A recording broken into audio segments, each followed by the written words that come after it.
I'm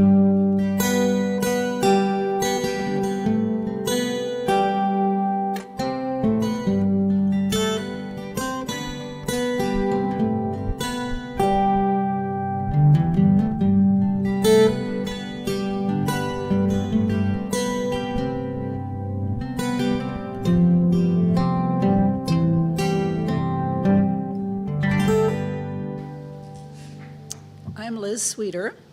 I live in Fergus Falls, and I've been working on a memoir for the last 3 years. And I had no idea it would take so long and be so much work. But it's been a wonderful growing experience and really lots of fun to go back in my thoughts and remember so many things from my childhood and growing up. And this is just a little short piece from when I was 8 years old. And when I was a child, we lived at Jewett Lake all summer. And so this is the setting. And this was probably, let's see, it was in the 40s, in the 1940s, before we had electricity or anything like that at the lake. Very primitive. A taste of vanilla. Run down to the Kohlers and ask if I can borrow some vanilla, Mother said one day when I was 8. I ran down the hill, cut through the lilac hedge between our yard and theirs, rapped on the kitchen screen door, and explained my errand. Henry and Henrietta Kohler had rented the small stucco cottage next door every summer for as long as I could remember. Retired farmers from Iowa, which Mrs. Kohler pronounced Iowa. They were in their late 60s and spoke with German accents. Henrietta was short and round, a round body, round face, and dark gray hair pulled into a round bun at the back of her head. Mrs.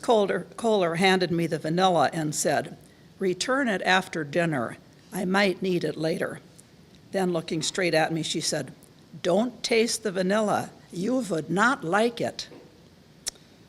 But as I started for home, I felt an intense desire to taste it, wanting to find out for myself if I liked it, despite Mrs. Kohler's warning. I thought, I'll just try a little, but I better not let anyone see me. Where could I hide for a few minutes to have a tiny taste of vanilla? I noticed the path to the outhouse behind the lilac bushes, made a quick turn and followed it. The door creaked as I opened it and stepped inside, ducking under a big spider web. A cricket chirped. A small garter snake slithered across the dusty wooden floor toward a corner filled with dry leaves and cobwebs. A stack of old Reader's Digest magazines awaited visitors on the smooth, two-hole seat.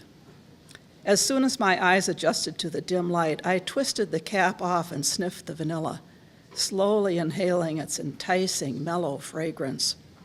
I imagined how delicious it would taste, like a creamy white frosting on a chocolate cupcake. But when I tilted the bottle to my lips, I was so startled by its shocking bitterness that I dropped the cap and saw it fall straight into one of the holes. The vanilla tasted nothing like its tantalizing aroma. I felt as if someone had played a dirty trick on me and realized what a dilemma I was in. I peered down the dark hole in dismay, trying to think of a way to retrieve the bottle cap, but it was hopeless. All I could see was an unsightly dark abyss with a scattering of fireplace ashes which Daddy had sprinkled into the hole. What could I tell Mother to explain why I had borrowed a bottle of vanilla with no cap? I walked slowly toward the cottage, trying to think what to say, knowing I had done something stupid. When I walked into the kitchen, Mother was standing at the stove making hasty pudding. "I lost the cap," I said. "I'm sorry." "What?" Mother said. "What cap? Your bathing cap?" "No, the one on the vanilla," I said, handing her the bottle. "How could you do that?" Mother looked puzzled. My stomach flipped and I felt my face flush. I was afraid if my sister found out what a dumb thing I had done, she'd tell everyone. I regretted tasting the vanilla, not because I'd been disobedient, but because I was so embarrassed. Besides, it tasted terrible and I couldn't get the taste out of my mouth. Mother must have realized I was lying when I said, "The cap was loose and I was running and it fell off in the tall grass by the lilacs. I looked for it, but I couldn't find it." She gave me a strange look and started to say something, but I could tell she was pondering the situation.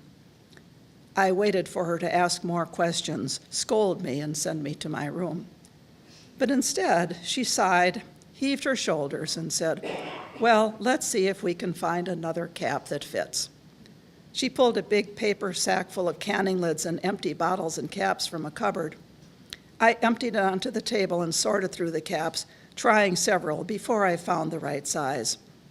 Mother added a little vanilla to the pudding, put the substitute cap on the bottle, and said, "Now run down and return this to Mrs. Kohler, and be careful not to lose the cap."